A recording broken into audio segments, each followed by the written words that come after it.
Let's see here. What's this one say? This one says, I spent years messing with temperatures looking for it to for colorful fades. So as you guys know, I make some very colorful plants here. If you haven't seen it, go over and check out my Instagram.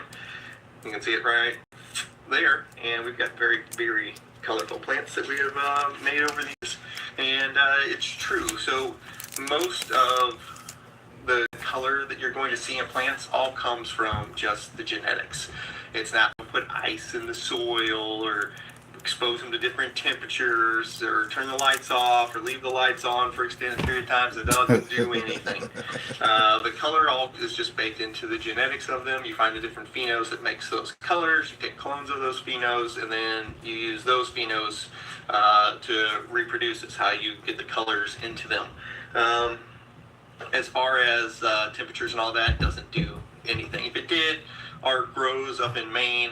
Every winter they would all be purple and pink and orange and all, because it gets very cold up there very quickly, and those plants stay just green as ever. You know what I mean? So the temperature is just all bro science stuff that doesn't do anything to it. I've seen people where they were like putting ice. Sorry about today, so my eyes keep watering.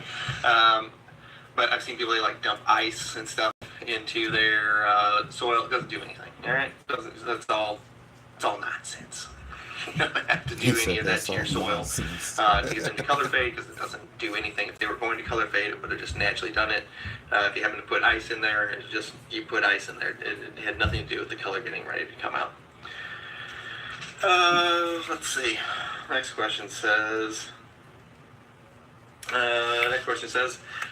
How many weeks from seed did you transplant them into soil, something of that nature? And this one will vary just slightly. So I don't wait a certain number of weeks. I wait for markers from what I'm seeing from the roots. So if generally we're talking about going from little cubes into soil of some sort, whether that's a solo cup or straight into a 1 gallon. I'm looking because those cubes, you can pick them up. You're not going to hurt anything. You can pick those cubes up, and it doesn't hurt the plant, doesn't hurt the roots, doesn't hurt anything like that. So whenever I pick the little seedling up out of its little Mondi dome or whatever seed sprouter kit, whatever you got, after I pick that little cube up that the plant is sitting in, I'm looking at the roots. As soon as I have roots coming out of all 4 sides and the bottom, that's whenever I transplant them into soil. Sometimes that's at the end of week 2. Sometimes it's at the end of week 4. It just depends on the plant, really. And either way, you're going to be just fine. The trick is, though, once you have roots coming out all 4 sides and the bottom, they won't just stay growing. They'll start air pruning themselves because they're out of the media. So you can keep them in there, but the roots aren't going to like grow out and then down, because they dry out. When they dry out from naturally not watering the cubes all the time, those roots that are on the outside of it, they'll die. So, but I mean, they're fine. They're still alive on the inside of the media, so there's nothing really to worry about. All right, next question. We actually just had a video about this not too long ago, and it says, I like to skip pot sizes for faster growth. It doesn't say exactly that, but it says something to that nature, and yeah, that's actually correct. The thing that you forget to mention whenever you're doing this is, yes, if you put the plant into bigger pots, they do get bigger a little bit quicker. Nothing crazy. It's not like, oh my god, these are just astronomically huge because we put them into a bigger pot. It is true, if you put them in a bigger pot, they will get bigger quickly, more quickly in veg.